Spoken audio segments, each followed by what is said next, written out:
Boa noite a todos e a todas, sejam muito bem-vindos e bem-vindas.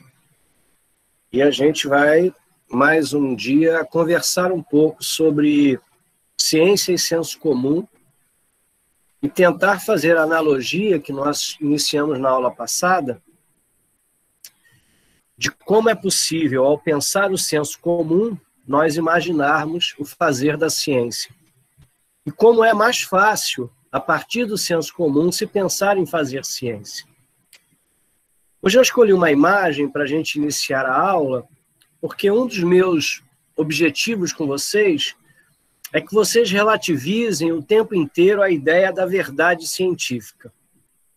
Relativizem porque, no meu entendimento, como a ciência ela é construída pelo ser humano, há todo um processo de subjetividade.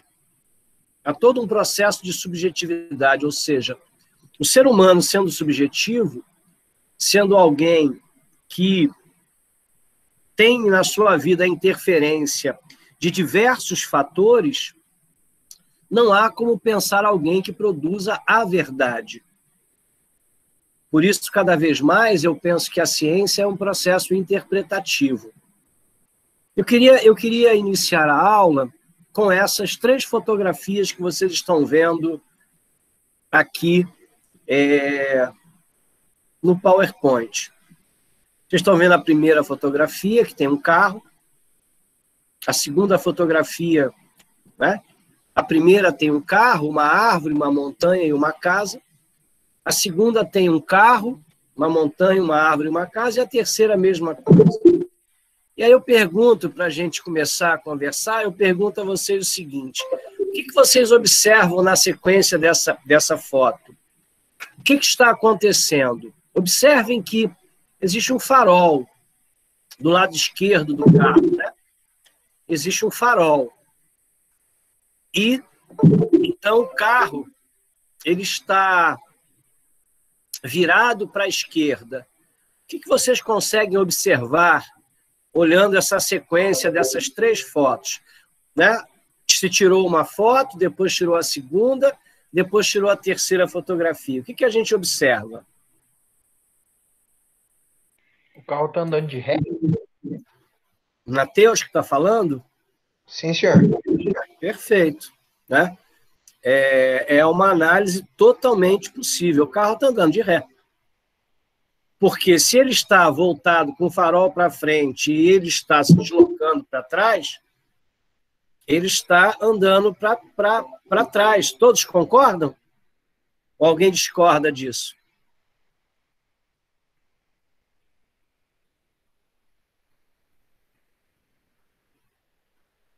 Alô, acho que concordam, professor. Quem falou? Concordo. Michael que está falando.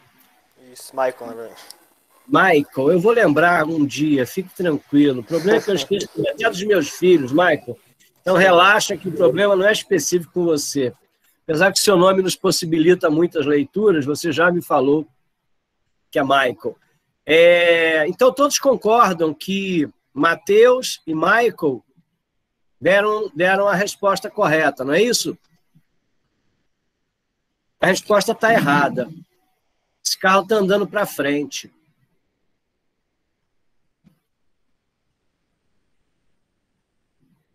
Esse carro está andando para frente. Vejam o que é a perspectiva, vejam o que é o lugar de onde você fala, veja como ocorre. Vejam a segunda foto. A foto está sendo tirada de um carro em movimento. Então, a primeira foto se remete àquela que vocês viram, que é o carro à frente. A segunda foto, o carro já está emparelhado com outro, o que produz essa foto aqui. E na terceira foto, o carro já passou o outro, o que faz a ideia, né, de que o carro está andando de ré. Na verdade, ele está andando para frente. Só que o outro, ou seja, aquele que tirou a foto, aquele que está observando a cena, também mudou de lugar. Vejam vocês o que é a subjetividade humana, né? Nós estamos olhando algo e chegamos a uma conclusão sobre isso que estamos olhando. Porque, a princípio, a nossa ideia de raciocínio nos leva a isso. Por isso, nós temos que ter muito cuidado quando fazemos ciência. Temos que ter muito cuidado com isso. Na aula passada, nós construímos uma ideia a partir de um carro quebrado, a partir de um quebra-cabeças. Nós construímos a ideia a partir do senso comum de como se fazer ciência. A partir de um carro que estava com defeito, nós observamos a primeira questão do conhecimento, que é a existência de um problema. Onde não há problema, nós discutimos a ideia de que não tem o que se pensar. Você pensa, você busca soluções para as coisas que surgem como problemas. Então, toda a pesquisa científica, como toda a pesquisa do senso comum, elas partem de um problema, elas partem de uma necessidade, elas partem de uma busca. Não problema enquanto coisa ruim, mas é uma busca. Filosofia, a história, a antropologia, a sociologia, a matemática, a química, a física, elas lidam com a vida e buscam solucionar problemas. Muito bem. Esses problemas, para que se solucionem esses problemas, nós buscamos um modelo. Ou seja, se o nosso carro está quebrado, eu vou pensar em um carro em totais condições. É o que nós chamamos de teoria. Um carro em totais condições. Então, se o carro estivesse funcionando bem, eu iria ter esse cenário. Se ele não está funcionando, eu tenho que achar o problema. Aquilo que nós pensamos como solução para o problema é o que nós chamamos de hipótese. Ou seja, existe um problema de machismo na sociedade brasileira. Eu vou usar a teoria da história cultural e, a partir da teoria da história cultural, eu vou dizer que nós temos, ao longo de séculos, uma sociedade patriarcal que construiu esse machismo. Só que, quando eu levanto uma hipótese a partir de uma teoria que foi gerada por um problema, eu tenho que apresentar provas. Eu tenho que apresentar elementos que sustentem essa minha teoria.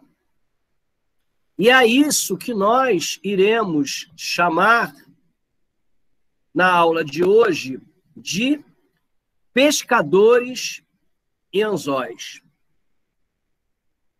Pescadores e anzóis. Todos nós sabemos, você pescando ou não pescando, todos nós sabemos que cada tipo de peixe, ele pede um tipo de anzol.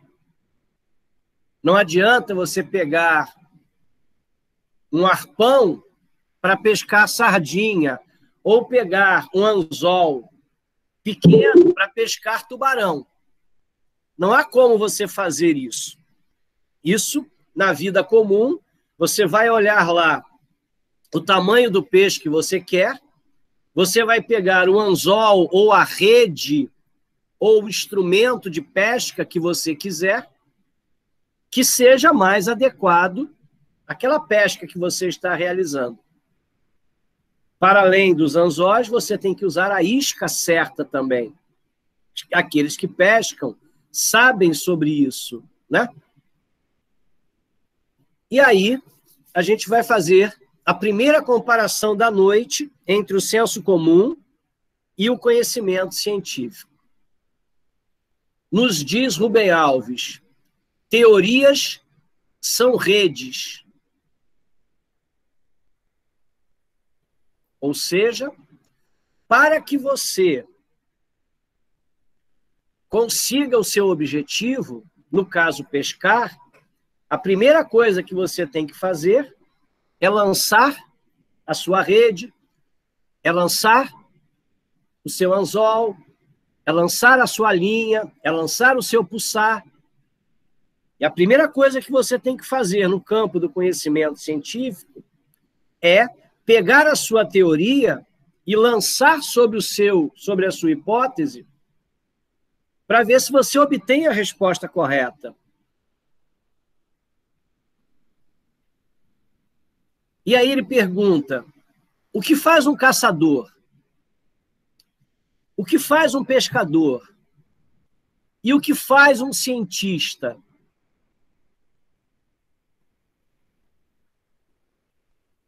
Será que é o anzol que faz o pescador? Você pegar o melhor anzol e dar para 2 pescadores, será que eles vão pescar igual? Ou 2 armas para os mesmos caçadores? Ou 2 teorias para 2 cientistas, 2 pescadores, 2 caçadores, 2 cientistas? Será que eles irão realizar da mesma forma, com o mesmo sucesso? Ou a habilidade de cada um,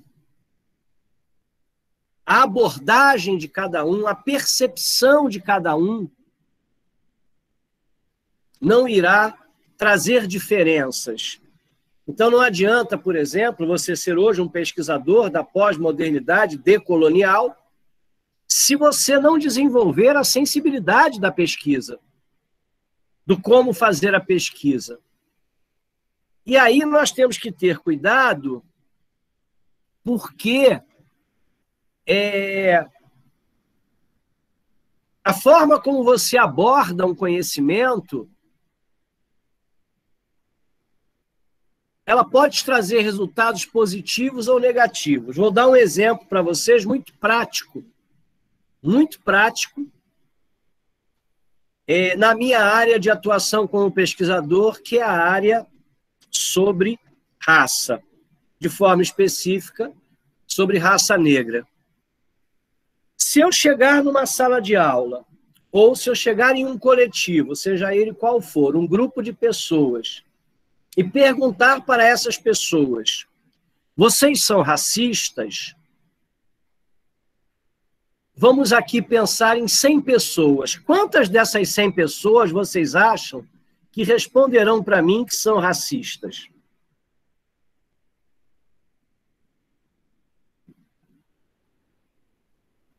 Acho que nenhuma, professor. Quem respondeu, Matheus? Sim, senhor. Vocês concordam com o Matheus? Se eu perguntar num grupo de igreja, num grupo de sala de aula, num grupo de bar, num grupo de um clube, de 100 pessoas... Professor, acho que depende de qual grupo você vai perguntar. Se você for perguntar para, sei lá, um grupo um pouco mais conservador, talvez tenham pessoas que falem que sim, mas eu não sei se as pessoas admitiriam também. Eu acho que depende do meio que você estivesse. Tipo, se tivesse grande maioria racista... Michael. Quem, Michael? Se você estivesse perguntando num grupo onde a maioria fosse racista, eles com certeza iriam admitir. Mas, se não... mas veja o que a Gabriela falou. A Gabi disse assim, mas eles provavelmente não iriam admitir. Porque, às vezes, as pessoas, meninas e meninos, nem se percebem racistas. O racismo é algo tão subjetivo e é algo que se constrói de uma forma tão inconsciente. Ninguém ensina ninguém a ser racista, né? Mas se você hoje pegar um conjunto de bonecas brancas e um conjunto de bonecas negras, vamos colocar 20 bonecas brancas e 20 bonecas negras, e você soltar 20 crianças, meninos e meninas, a grande maioria deles, na nossa sociedade brasileira e em boa parte da sociedade judaico-cristã ocidental, vão buscar a boneca branca. Porque nós aprendemos de muitas formas, com 3 anos de idade, os nossos heróis são brancos, as propagandas de televisão são brancas. Você vai fazendo uma série de percepções e começa a fazer analogias inconscientes de que o branco é bom. E que o negro e o índio é ruim. Porque se você pegar o jornal diário, só aparece o negro e o índio em situações ruins. Ou majoritariamente ruins. Por que eu estou fazendo essa fala? Porque eu estou falando do meu lugar de pesquisa. Então, se eu chegar numa sala e perguntar quem é racista, provavelmente as pessoas não se veem enquanto racista, a não ser com esse exemplo específico que o Michael deu, em um grupo de superioridade racial, né, nazista, mas que não é um exemplo que serve para pensar a sociedade mundial como um todo, nem a sociedade ocidental, nem a sociedade brasileira. Se eu fizer essa pergunta enquanto pesquisador, a resposta à minha pergunta será: não há racismo nesse grupo. Não há racismo nesse grupo. Mas, por quê? Talvez eu esteja lançando o anzol errado. Talvez eu esteja lançando a rede errada. Então, se eu quero pegar sardinha e eu boto uma rede para tubarão, as sardinhas vão passar pelo buraco. E quando eu puxar a rede, eu direi: aqui não tem sardinha. Observe onde a gente está querendo chegar nesse diálogo entre o conhecimento da vida e o conhecimento da ciência. Bom, mas eu posso mudar o anzol. Eu posso mudar a rede. Eu posso mudar a minha abordagem. Com a mesma teoria, com a teoria da história cultural, por exemplo, que é a que eu trabalho, da antropologia cultural, que é a que eu trabalho, eu posso perguntar a esse grupo: quem já namorou um negro ou uma negra? Muda completamente a minha perspectiva. Dos seus amigos mais íntimos que frequentam a sua casa, quantos são negros? Quantos médicos, quantos professores? Quando você começa a fazer outras perguntas, a própria pessoa pode perceber, como uma aluna minha me disse há muitos anos atrás, de uma forma muito corajosa, ela me disse: professor, eu acho que eu sou racista. Ela devia ter uns 13 anos, 14 anos de idade, numa escola de ensino médio do Rio de Janeiro, de ensino fundamental e médio do Rio de Janeiro. E eu perguntei para ela: por que você é racista? Ela falou: eu não tenho relações com pessoas negras. E eu não me vejo ao lado de pessoas negras. Eu disse: por quê? Aqui na escola, só quem é negro são os filhos da moça da cantina. Então eu não me relaciono com negros. No clube que eu frequento, não tem negros. Na minha academia de balé, não tem negros. Na minha aula de tênis, não tem negros. No inglês, não tem negros. Como eu posso gostar de uma coisa que eu não me relaciono, professor? Olha a reflexão dessa menina. Então, dependendo da pergunta que você faça, às vezes você está com uma teoria, com um modelo, que é um bom modelo. Mas se você não tiver uma boa teoria, se você não tiver uma boa aplicação, se você não jogar, não fizer as perguntas certas, provavelmente você terá um resultado de uma pesquisa de que ela trará um falso resultado. Bom, uma outra coisa que a gente tem em mente, que não necessariamente é verdade, é que quando deu certo uma hipótese que você testou, você tem a plena certeza de que ela é verdadeira.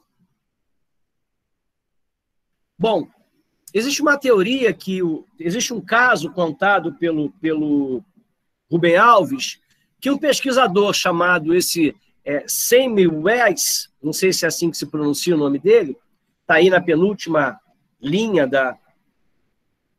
do slide, de que ele começa a observar de que as pessoas... Professor Mário, eu não estou vendo a apresentação, eu não sei se sou só eu. Eu também não. Não está vendo a apresentação. Então, espera aí. Vamos ver aqui o que está dando de errado. Falem, gente. Eu achei que nem estava apresentando. Agora, entrou? Entrou agora? Agora entrou. Falem comigo, que às vezes eu me enrolo aqui com as coisas. A apresentação está aqui, ó. Vou voltar com ela para mostrar para vocês, só para deixar registrado aqui Comecei com pescadores e anzóis, mas vocês viram o carro? Viram, né? Sim, O carro, sim. Essa outra...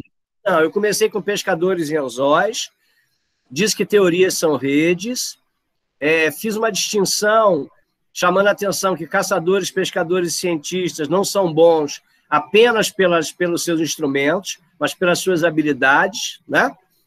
E comecei a trabalhar a ideia de que quando nós pensamos que algo deu certo, nós achamos que aquilo é a verdade. E aí eu estou pegando o caso, agora vocês estão vendo nomes aí, nome, né? Semmelweis, alguma coisa nesse sentido, provavelmente de origem nórdica. Esse pesquisador, ele verificou que as mulheres que estavam em trabalho de parto no hotel, que estavam para ter nenéns, começaram a morrer. E ele, então, fez uma pesquisa dizendo que, pensando a seguinte hipótese, essas pessoas estão com as mãos sujas, que entram aqui. Se elas lavarem as mãos, elas não vão infectar as pessoas que estão aqui. E ele fez essa tentativa, né? Ele aplicou essa hipótese e deu certo. As pessoas pararam de morrer. Só que 50 anos depois se descobriu o germe, que o que matava não era a sujeira, o que matava era o germe. Mas esse conhecimento ainda não tinha sido descoberto no tempo dele. Mas como ele, quando ao lavar as mãos, ele se livrava dos germes, funcionou. Então, nas ciências humanas, as nossas pesquisas, elas têm muito de uma subjetividade, né? Até mesmo o resultado das pesquisas das ciências humanas, elas têm uma... É difícil alguém dizer assim, isso é desse jeito, ou isso é daquele jeito, de uma forma mais contundente. Mas chegar a uma conclusão que funciona não quer dizer que o que você está fazendo está certo ou está errado, né?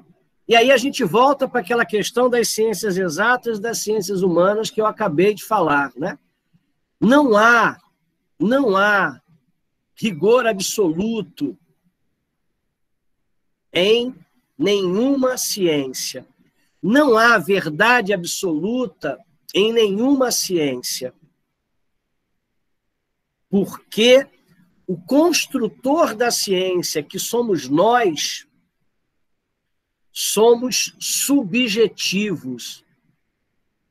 Vocês viram, já vimos a velha e a nova, já vimos o carro hoje. O nosso olhar, ele é um olhar que ele capta aquilo que ele quer. Eu tenho uma brincadeira que tem a ver com essa questão da subjetividade. Eu tenho muita dificuldade em localizar as coisas. Por exemplo, você me diz, abre essa gaveta aí e pegue um coador. Eu sou capaz de abrir a gaveta, olhar e não ver coador naquela gaveta. E aí a pessoa diz para mim, mas o coador está aí. Eu falei, então eu vou fazer o seguinte, eu vou fechar a gaveta que os gnomos levaram o coador para eles, que existe um mundo por trás das gavetas. E esses gnomos vivem atrás das gavetas, eles pegam as nossas coisas emprestadas, às vezes acabam esquecendo de devolver. Aí eu abro de novo a gaveta ou a geladeira e o negócio que a pessoa falou está ali. Ou eu vou pegar ketchup para passar no sanduíche, quando eu abro a geladeira, eu não acho ketchup, eu fecho para abrir de novo. O que eu estou fazendo na realidade? Eu estou interrompendo um olhar que não está conseguindo ver determinadas coisas. Em relação à ciência, a qualquer tipo de conhecimento, isso é muito possível.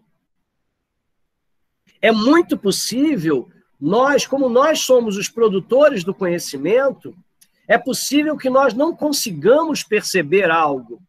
É possível que nós não tenhamos elementos como esse pesquisador, que chega a um resultado que dá certo, mas que ele não tem a explicação, porque os germes ainda não foram descobertos pela ciência. Não se sabia ainda da existência dos germes. Então, é muito importante, e eu estou reforçando o tempo inteiro isso com vocês, nós pensarmos a subjetividade humana, né? O ser humano como um ser subjetivo. Bom, toda pesquisa, ela tem um objeto. Toda pesquisa, ela possui um objeto. Às vezes, os alunos vêm me procurando, professor, eu queria estudar a escravidão no Brasil. Eu digo, mas qual é o seu objeto? Ora, professor, o meu objeto é a escravidão no Brasil. E eu digo, escravidão não é objeto. Escravidão no Brasil é um tema. Guardem isso, futuros pesquisadores. O tema é o campo sobre o qual você irá pesquisar. O objeto, ele é um elemento mais específico. O objeto é algo mais definido. Como assim, professor, dentro desse exemplo que você está dando? Eu quero estudar a escravidão no Brasil entre os anos 1820 e 1850, na província do Mato Grosso, através dos jornais corumbaenses. Isso é um objeto. Eu quero estudar o feminismo no Brasil. O feminismo no Brasil não é um objeto. Tanto que, normalmente, quando você pega um livro sobre feminismo no Brasil, feminismo nos Estados Unidos, o que você observa são diversos artigos com objetos diferentes, tentando dar um panorama daquele tema. Então, você vai estudar uma autora, você vai estudar um movimento, então, o seu objeto, ele é algo muito mais específico. Enquanto o tema é algo que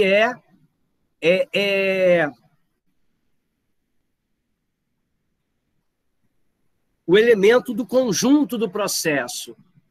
Bom, eu já disse a vocês e vou repetir, para mim, o ser humano, ele é um ser predominantemente cultural. Eu preciso repetir isso a vocês de vez em quando, porque essa é uma das minhas bases teóricas. Eu sou um historiador, um antropólogo da cultura. Ou seja, quando eu penso o ser humano, o meu modelo para pensar o ser humano é o ser humano como sendo um ser predominantemente cultural. Isso, para mim, é básico e é fundamental para a minha análise, porque há diversas formas de você pensar o ser humano. Eu creio, né? Lembram que eu disse que, em última instância, a ciência também é uma questão de fé? Eu creio que o ser humano tenha um conjunto de ações instintivas, biológicas. O ato de nascer respirando, o ato de saber mamar, o ato de fazer xixi, funções fisiológicas, defecar.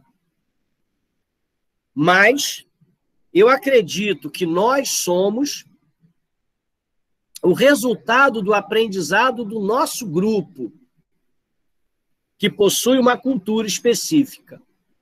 Grupos diferentes pensam a vida de forma diferente. Por exemplo, se na nossa sala de aula da UFGD, uma jovem e um jovem tirarem a roupa e ficarem nus, eles estarão cometendo um crime. Atentado ao pudor. Se isso ocorre em alguns grupos étnicos diferentes dos nossos, algumas sociedades diferentes das nossas, como, por exemplo, algumas sociedades americanas, andar sem roupa não é nenhum problema. Como você usa roupa ou não usa roupa? Como você aprendeu isso? Você aprendeu isso através do grupo ao qual você faz parte. Quando eu apresento isso ao vivo, eu peço que as pessoas não se mexam. E aí ocorre uma coisa muito engraçada. Eu vou mostrando como as meninas, de uma forma geral, ou um número significativo de meninas, estão com as pernas cruzadas. E como boa parte dos meninos está com a perna aberta. Ninguém nunca teve aula de que menina tem que sentar desse jeito e rapaz de outro jeito. Nem isso é algo definido. Mas, pela nossa cultura, uma cultura machista, uma cultura patriarcal, em que o homem é aquele que ataca e a mulher é a que se defende, o homem é o que canta, a mulher é que recebe a cantada, essas coisas todas que nós estamos acostumados de ver na rua, né? Dificilmente um rapaz caminhando na rua receberá um fio-fio, receberá uma frase, e aí, gostoso, né? Te chupava todo. Essas coisas que as meninas, com certeza, podem relatar para nós 50 por mês, 30 por mês, dependendo da cidade em que viva. Como se aprende essas coisas? Se aprende com a nossa cultura. Então, a cultura é uma invenção, não no sentido de ser uma mentira, mas de ser uma construção.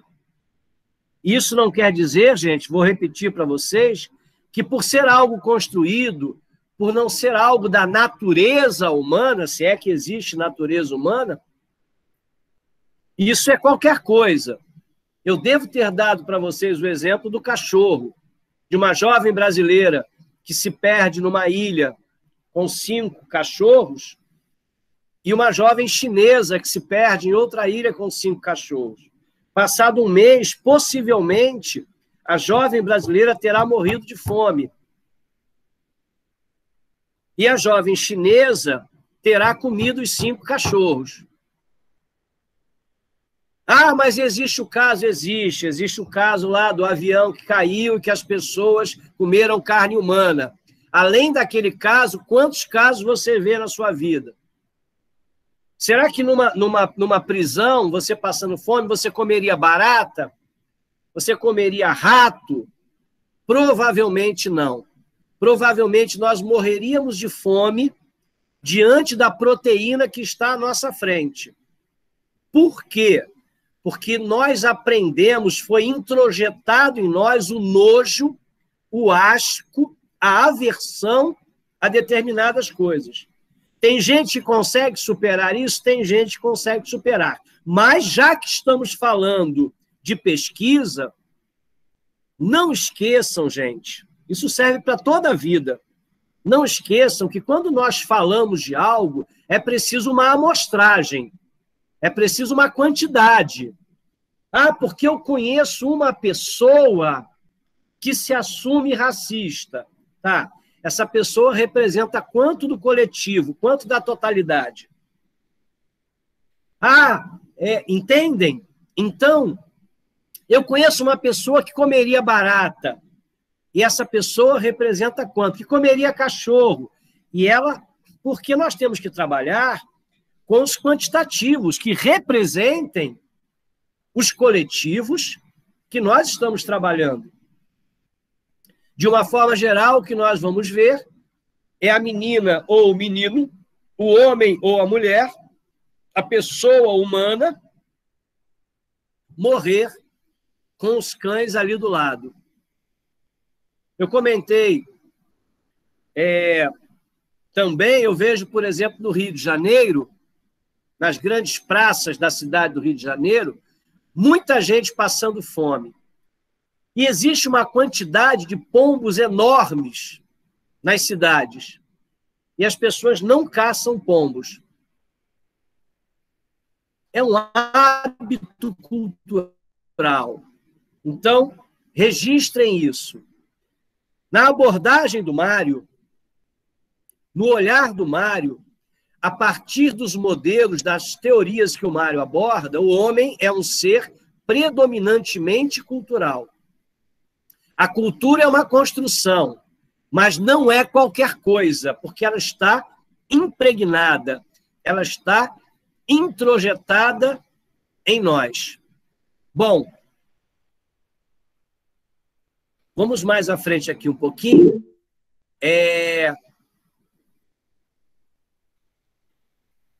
Quando nós vamos fazer uma pesquisa, nós precisamos de que a nossa teoria seja muito bem aplicada. Como quando nós vamos pescar, nós temos que ter um instrumento de pesca muito adequado àquele lugar. Vejam, vou novamente voltar a falar da minha experiência. Eu, em fevereiro de 2020, ou seja, no ano passado, eu me afastei da universidade para fazer o meu pós-doutorado. Esse pós-doutorado, ele foi na antropologia da UFMS. E eu propus a escrever uma história das religiões afro-brasileiras em Corumbá e Ladário, a partir da fala dos religiosos e das pessoas que viviam em seu entorno. Com uma coisa que eu tenho em mente, que as pessoas sabem falar por si. Então, ao invés de eu contar a história deles, eles contaram a sua história. Qual seria a minha abordagem? Eu iria fazer com eles entrevistas presenciais, onde eu gravaria as entrevistas. Dessas entrevistas, nasceriam os 2 produtos da tese. Nasceriam um documentário e um livro. Muito bem. O que aconteceu? Com o início da pandemia, a minha abordagem de vivenciar os terreiros, de conversar com as pessoas nas casas religiosas, fazer aquilo que nós chamamos na antropologia de etnografia, não pôde ser feito. Porque os protocolos de biossegurança exigiam afastamento. Muito bem. Eu tentei um outro anzol. Eu tentei uma outra ferramenta, uma outra forma de abordagem, uma outra metodologia. Tentei fazer entrevistas através da internet. esbarrei que a maioria dos religiosos que eu me relacionava para fazer a entrevista eram pessoas que já tinham uma certa idade e a grande maioria não dominava as ferramentas da internet. Ou seja, eu tinha um anzol, que era um anzol bom, que era uma abordagem direta com os grupos, observando o que eles vivenciavam e ouvindo o que eles tinham a relatar. Essa metodologia da etnografia não foi possível. Eu tentei uma outra metodologia que não funcionou. Assim, eu fiquei até outubro só fazendo pesquisas teóricas. Em outubro, como a pandemia deu sinais de reduzir, eu fiz uma montagem e criei uma forma de fazer as entrevistas presenciais, reduzindo completamente a ideia inicial, somente comigo e a pessoa entrevistada, a tantos metros de distância, com material assim, assim, assim, o que resultou no material da minha pesquisa. Então, vejam vocês que, se você não fizer a pergunta correta, se você não usar os instrumentos corretos, é capaz de você não conseguir uma boa abordagem. E a gente começa a chegar no fechamento de uma ideia maior. Anzóis são métodos. Lembram? Eu trabalho com raça. Eu queria saber sobre o racismo num determinado lugar.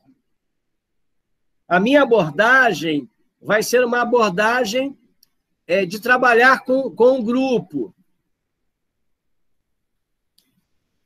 A minha metodologia seria a etnografia, né? Observação de um grupo, vivência com aquele grupo. E qual o meu método? O meu método, ou seja, a minha ferramenta, seriam as entrevistas. Anzóis são métodos. Então, vejam, eu organizei aqui no final, eu vou tentar aumentar isso aqui, porque eu sou da antiga, moçada, eu adoro quadro. Eu adoro quadro. Ali em cima, eu chamo a atenção de vocês que nós estamos discutindo o diálogo entre ciência e senso comum na produção do conhecimento. Aqui eu fiz um pouco um organograma do que é uma pesquisa. Seja uma pesquisa no senso comum da vida, seja uma pesquisa da academia. A primeira coisa que você tem é um problema. Né? Por exemplo, você acredita que as mulheres do século XIX, no Cuiabá, eram desrespeitadas pelos homens. Isso é um problema. Muito bem. Dentro do seu modelo, dentro de uma teoria que você pensa, as mulheres deviam ser tratadas da mesma forma que os homens.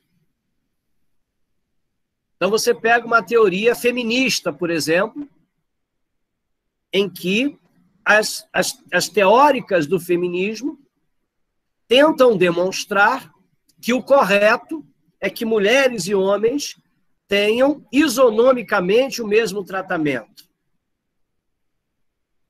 E aí você formula a sua pergunta. Por que essas mulheres eram tratadas dessa forma? O que acontecia no Cuiabá do 19, do 18, para as mulheres serem tratadas dessa forma? Essa é a sua pergunta. Então, você tem um problema, você tem uma teoria, você faz a sua pergunta a partir dessa teoria e você propõe uma resposta. Essa resposta que você propõe, que não necessariamente é a única, que não necessariamente é a melhor, que não necessariamente é a verdadeira, nós chamamos de hipótese. Então, hipótese é a resposta que você está tentando comprovar através da sua pesquisa. Bom, para comprovar essa hipótese, você tem que fazer uma abordagem. Você pode, por exemplo, fazer uma pesquisa de campo, ir às pessoas, você pode conviver com essas pessoas, que é o que nós chamamos de etnografia. Você pode, no campo das ciências biológicas, você pode utilizar determinados elementos do laboratório para abordar aquele seu objeto. Objeto esse que nós já vimos é específico, são as mulheres do Cuiabá, no século XVIII, através do livro não sei o quê. E, para que essas metodologias, essa abordagem funcione, para que a minha etnografia funcione, eu utilizo alguns métodos, algumas ferramentas, como, por exemplo, gravar vídeos, fazer entrevistas, questionários. Esse é o caminho que a gente faz, tanto na ciência quanto no senso comum. O que eu percebo que o grande problema de quem vai fazer pesquisa, e aí eu estou falando para vocês como pesquisador, eu não me considero um pesquisador que dá aula, não sei se eu já disse isso, eu me considero um professor que faz pesquisa, então o meu foco principal na educação, quer fundamental, quer na superior, é o processo ensino-aprendizagem. Nesse processo ensino-aprendizagem, eu realizo pesquisas, então eu sou um professor que faz pesquisa, como a gente conhece pesquisadores que dão aula. A minha ênfase ela é na sala de aula, mas a minha experiência hoje já é uma experiência vasta, como orientador de TCC, de especialização e de mestrado. O meu programa não tem doutorado, por isso eu nunca orientei um doutorado. Faço parte de bancas de doutorado, mas não orientei porque o meu programa de antropologia não tem doutorado ainda. Muito bem. Nesse conjunto de anos, nessas variedades de pesquisas que eu orientei e que eu fiz, o que eu observo é que, de uma forma geral, as pessoas são desconhecedoras do seu objeto de pesquisa. Elas querem pesquisar algo que elas não têm intimidade. Vou dar um exemplo clássico que aconteceu no meu mestrado há alguns anos atrás. Uma jovem menina, e é importante dizer que é uma menina, cerca de 25 anos de idade, ela resolveu pesquisar pescadores ribeirinhos de um determinado local, acho que aqui mesmo no Centro-Oeste. Não lembro a localidade, qual era a comunidade, mas era uma comunidade de pescadores ribeirinhos. E ela foi fazer um trabalho etnográfico, ou seja, ela foi conviver com esses pescadores para construir o seu texto. Só que ela não conhecia a realidade desses pescadores. Quando ela chegou nesse lugar, era uma sociedade extremamente machista. Os homens começaram a dar em cima dela e as mulheres começaram a querer tirá-la de lá por ela ser mulher e estar com os homens dela. Vejam o que é uma comunidade com olhar machista, muito comum na nossa sociedade, infelizmente.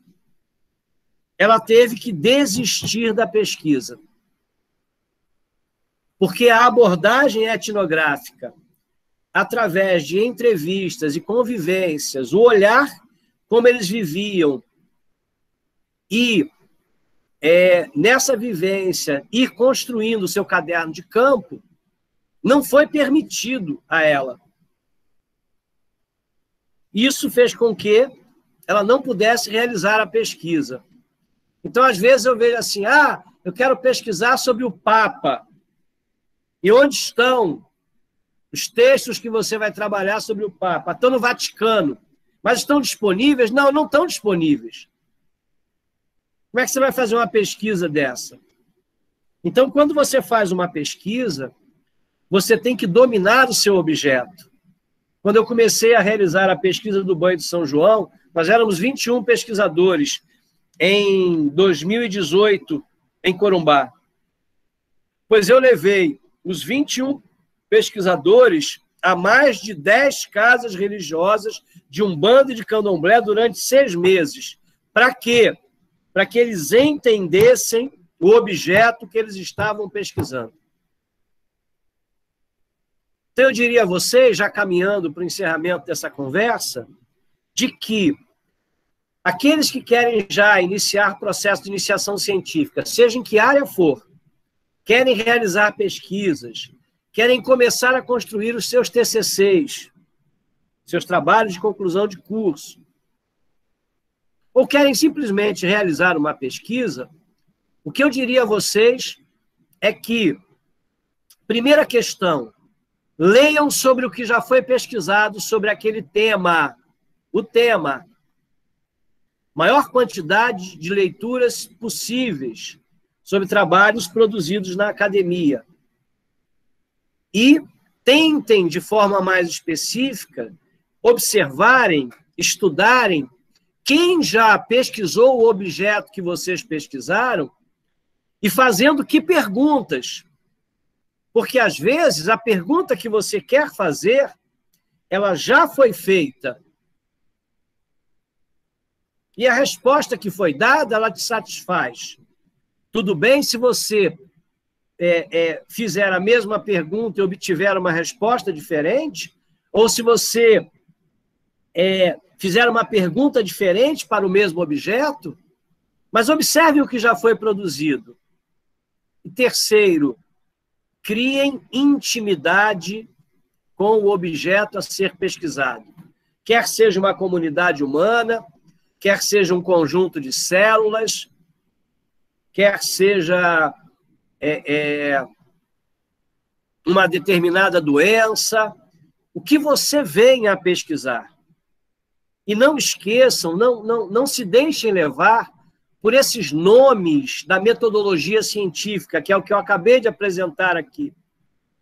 Tentem pensar a partir da vida vivida, a partir do senso comum, a partir do cotidiano.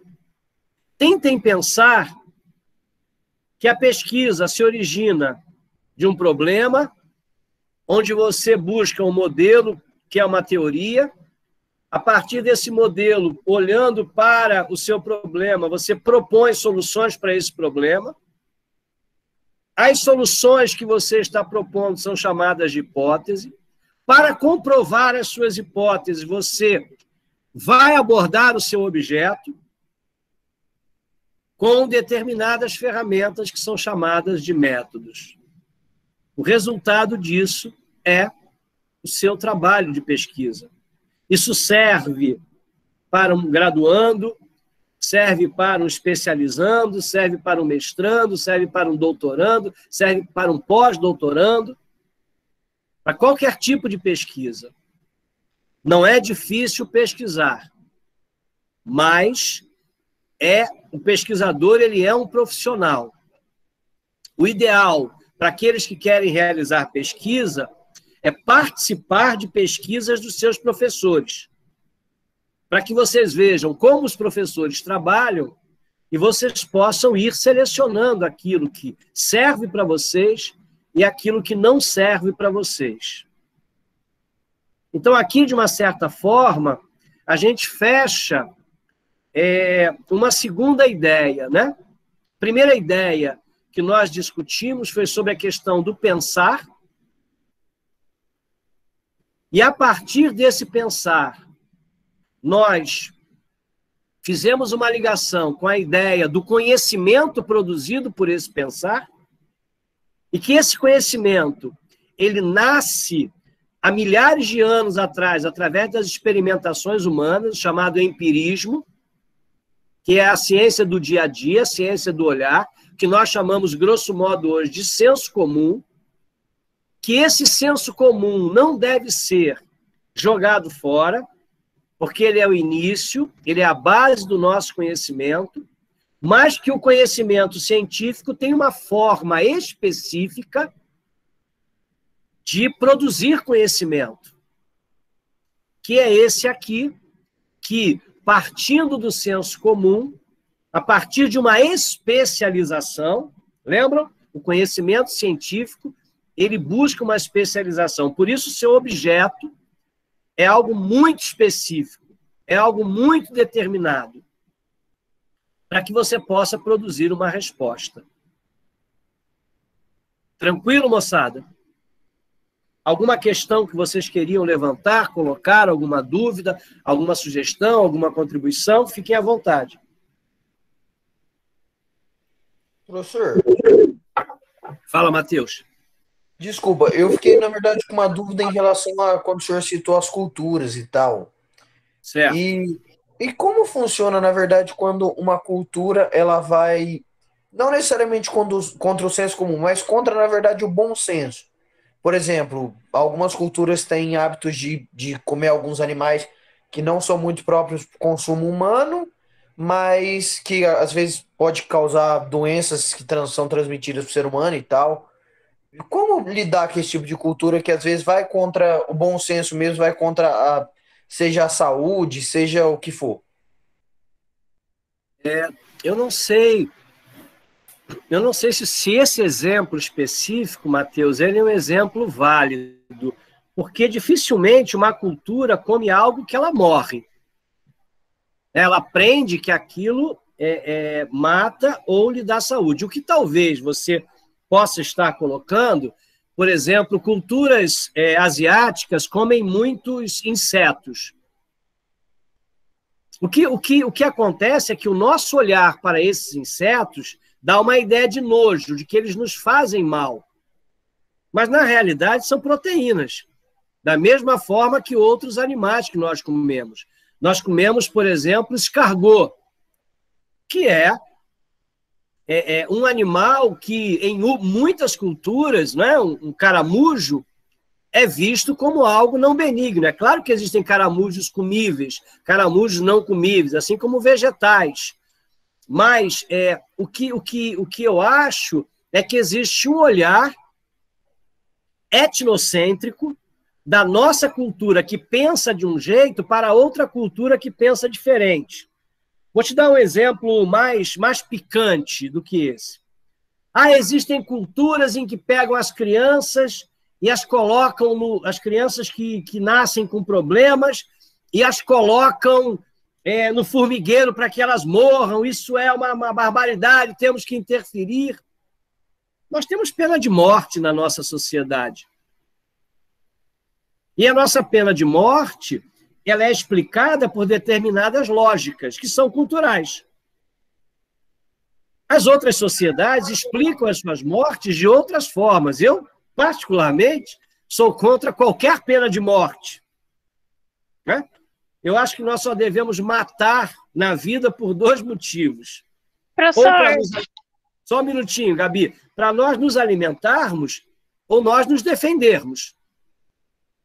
Então, eu sou contra qualquer tipo de pena de morte humana. Mas a nossa sociedade ocidental tem pena de morte em alguns países, algumas sociedades do Oriente têm, algumas sociedades asiáticas têm, e algumas sociedades têm para outros tipos de seres humanos.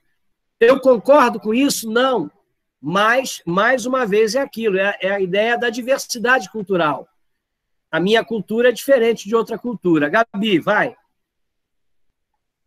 eu acho que o exemplo dele ficaria melhor em uma sociedade, existia uma sociedade que ela cortava uma parte da genitália feminina para ela não sentir prazer. Eu acho que seria nesse caso. Tipo, como você enfrenta nessa ocasião? Assim, Esse é um caso muito clássico, é uma sociedade africana especificamente, em que ocorre ritualmente esse processo.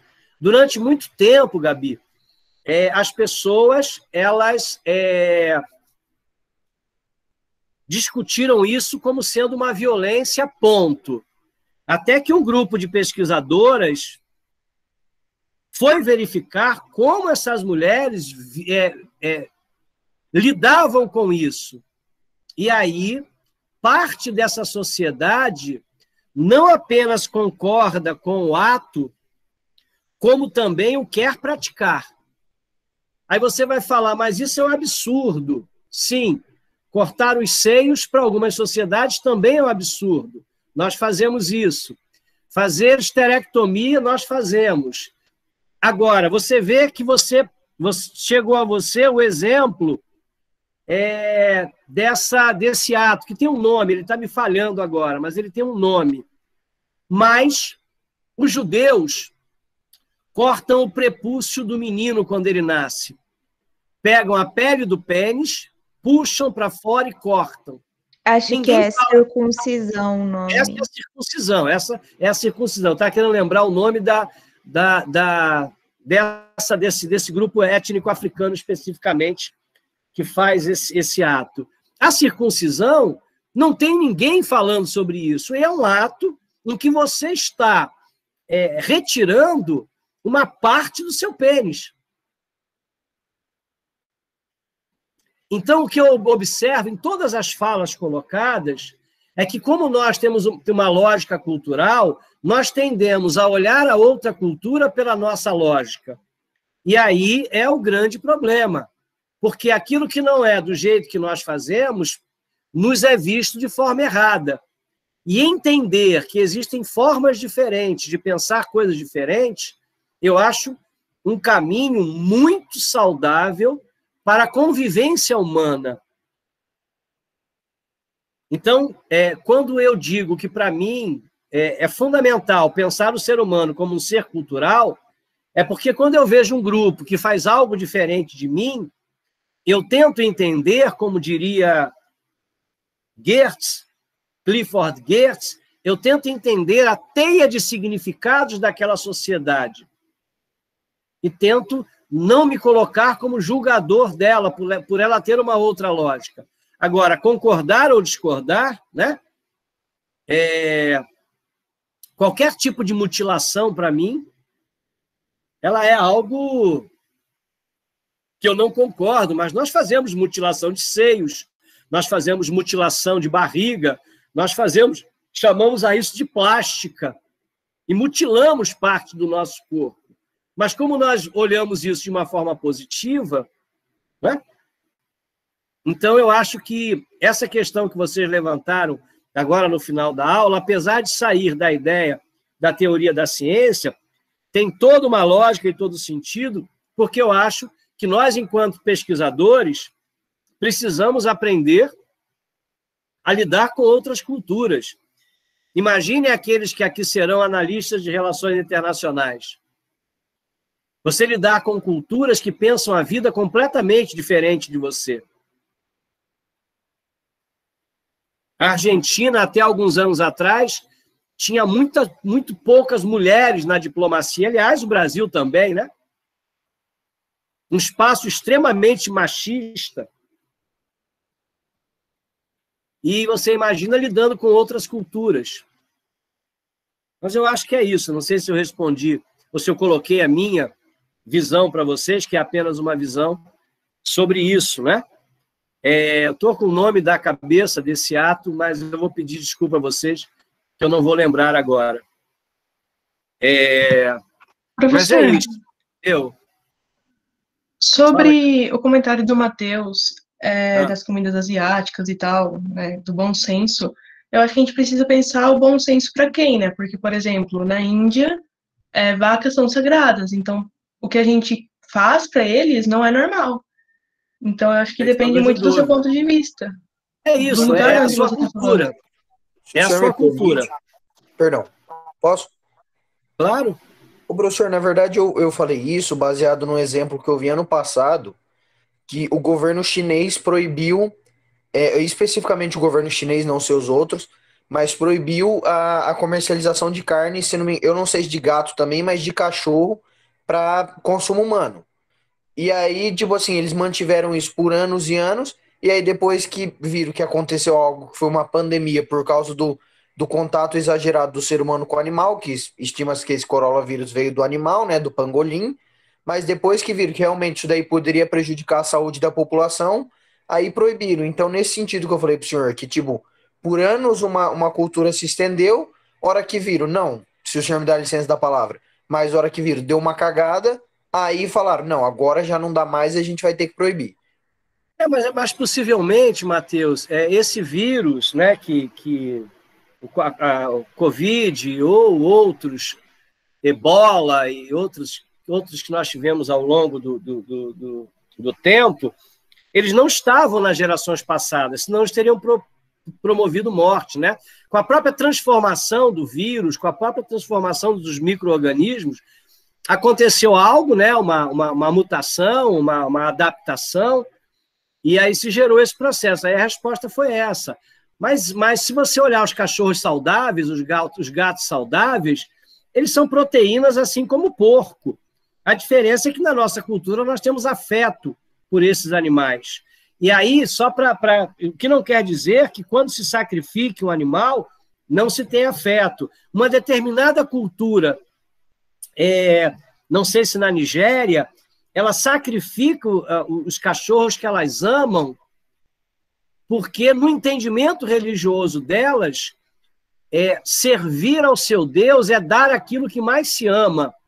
A gente tem esses relatos no Velho Testamento, né? Do sacrifício ocorrendo em determinados grupos hebreus.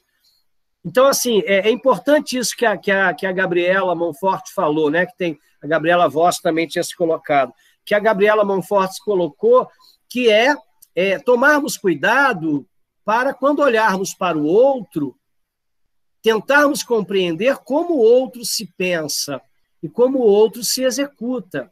Isso é muito importante, porque os movimentos fascistas, os movimentos totalitários, podem observar todos, fascismo italiano, nazismo alemão, pegando esses dois exemplos, eles se desenvolvem a partir da negação do outro, de que a única forma, até mesmo biológica, até mesmo racial, como é o caso do arianismo, do nazismo, a verdade está apenas com um grupo. E eu acho que esse é o grande problema que nós estamos vivendo. A não percepção da alteridade, já tenho dito isso, né? A não percepção de que existem outras formas culturais de se pensar a vida, ou mesmo dentro da nossa cultura, expressões sexuais diferentes, expressões ideológicas diferentes, e a partir da alteridade, se pensar a empatia, ou seja, se pensar no lugar do outro. Eu hoje estou muito convencido de que a luta pela percepção da alteridade e o exercício da empatia faria com que a nossa sociedade humana vivesse de uma forma muito melhor. Como vocês sabem, eu não sou muito otimista em relação a essas coisas. Mas é isso. Podemos encerrar? Professor, Fala, Ellen. eu tenho um ponto e também eu queria saber como você interpreta isso, sobre etnocentrismo. Eu acho que, tipo assim, a gente tem grandes órgãos internacionais presentes nos países, e eu acho que a maioria deles são, assim, ocidentais. Então, eles pensam de modo ocidental. Ellen, você é estudante de RI? Sou. Ok. E, por exemplo, tem culturas que eles aceitam casamento infantil. Só que isso, para a cultura ocidental, assim, é errado. Tem conceito de machismo e etc, e não valorização dos direitos das crianças. Mas, por exemplo, o Unicef, ele está presente em todos os países. Você pode falar, Ellen, até em pedofilia, né? Realmente. Realmente. E aí, o que é pedofilia para essa outra cultura que você acabou de citar, né? Como é pedofilia para uma cultura em que uma menina de 12 anos está preparada, no entendimento deles, para se casar? Tudo isso é muito complicado. Vai lá, eu acho que eu sei onde você quer chegar e eu acho que é uma questão muito interessante. Continua. Mas, assim, aí pensando no que você disse, realmente pode ter esse caráter de como as pessoas encaram isso. Mas, por exemplo, eu não sei, até pelo fato de eu não ter estudado tanto isso, como, por exemplo, a sociedade enxerga isso, a sociedade, assim, do país onde isso acontece. Enxerga isso porque, por exemplo, as crianças, na nossa concepção, e, tipo, na concepção biológica, pelo menos, mas, enfim, a ciência ocidental e europeia, então, tipo, a ciência tá com esse escopo viciado para abordar os assuntos, ela fala que as crianças, elas não têm um discernimento para saber o que é certo. Então, tipo, elas não têm esse poder de fazer escolhas tão sagradas, que vão mexer tanto com o futuro dela. E, por exemplo, o que você acha desses órgãos internacionais, que eles lutam pelos direitos da criança, por exemplo, tô dando o caso do Unicef, e eles tentam, através de, tipo, campanhas e tal, e eles fazem essa política, eles se manifestam publicamente como em prol dos direitos das crianças e diminuir a pedofilia e propagar os direitos das crianças e dos adolescentes. Bom, eu acho que quando a gente pensa pedofilia para a nossa cultura especificamente, nós temos uma cultura onde nós não construímos um ser humano para que aos 13 anos ele já tenha condições de dar respostas à vida. Outras culturas creem que fazem isso. Então, na nossa cultura, temos que ter muita atenção com o abuso para com as crianças, é algo muito grave, e em outras culturas e de relações diferentes, nós temos que fazer esses entendimentos. O que eu diria a você desses organismos é que, em 1948, quando foi escrita a Declaração Universal dos Direitos Humanos, essa declaração ela é literalmente de um universo, e é de um universo ocidental, mais especificamente com 5 países, que são os vencedores ou aqueles que se aliam no pós-Segunda Guerra Mundial. Eu acho que tudo que nós construímos como a ONU, né, e todo esse arcabouço que vem junto com a ONU, que a antecede, que a sucede, vem passando por algumas modificações. Mas modificações, eu creio, ainda muito modestas, muito pequenas. E eu acho que o primeiro grande elemento que a antropologia cultural contribuiu, colocou na mesa, e que está em debate de forma muito forte nas relações internacionais, é que, ao invés do conceito de universo, nós temos que trabalhar com o conceito de multiverso. Ou seja, diversos universos. E esses universos têm que ser levados às Nações Unidas e terem posições isonômicas para as suas discussões. E o que nós temos é um europocentrismo muito acentuado nos organismos internacionais, que estão sob a tutela de Estados Unidos, Inglaterra, França, né? Você pode ver os países que têm direito a veto no Conselho da ONU. Existe um domínio muito grande. Acho que os organismos internacionais são organismos que contribuem para uma vida melhor, mas também controlam.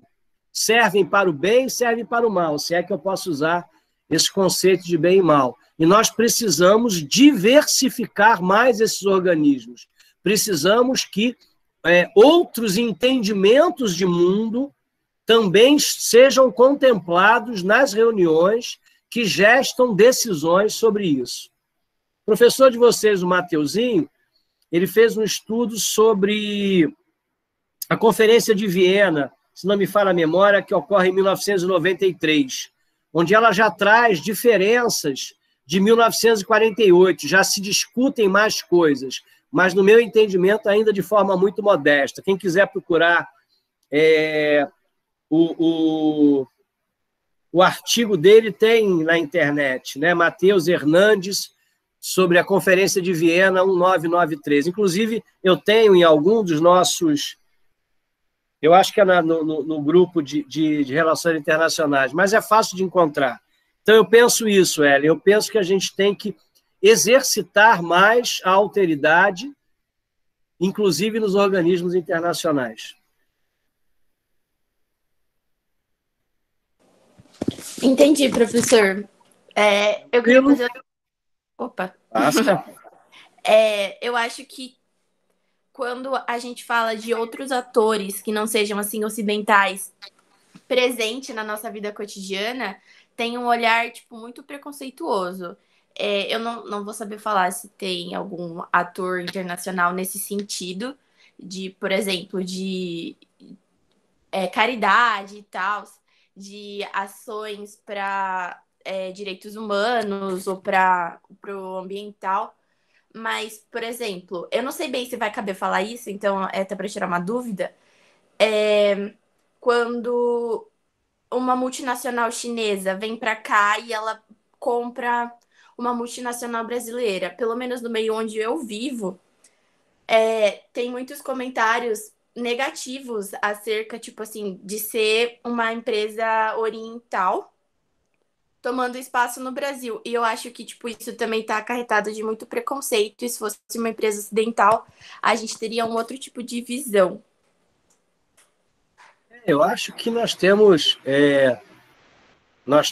nosso olhar, ele é um olhar carregado de muita subjetividade, né? Como eu tenho tentado dizer a vocês. E essa subjetividade, ela carrega também os nossos preconceitos culturais. Preconceitos raciais, preconceitos étnicos, né? Que é o que você está colocando de uma certa forma. Mas aí também existe a questão do protecionismo, do nacionalismo, né? O conceito de nacionalismo ou internacionalismo, se a nação ela é mais importante do que o internacional, e essa discussão vocês vão ter muito no curso de RI, sobre esse embate entre o nacional e o internacional, né? sobre os organismos nacionais, como uma Constituição Federal e uma ONU, por exemplo, uma Unicef, uma série delas. Mas são discussões que precisam, no meu entendimento, precisam avançar. Ainda são muito carentes de avanço. Entendi, professor. Obrigada. Nada, Ellen. Tudo bem, moçada? Podemos encerrar? Então, tá bom. Então, a gente se vê na próxima quarta-feira e eu coloco para vocês antecipadamente o que a gente vai discutir. Tudo bem? Beijo grande, boa semana a todos e a todas, e que vocês sejam muito felizes e vivam muita paz, muito amor, muita prosperidade, e, mais uma vez, abandonem a cultura do ódio. Boa noite. Boa noite, professor. Boa noite. Boa noite, professor.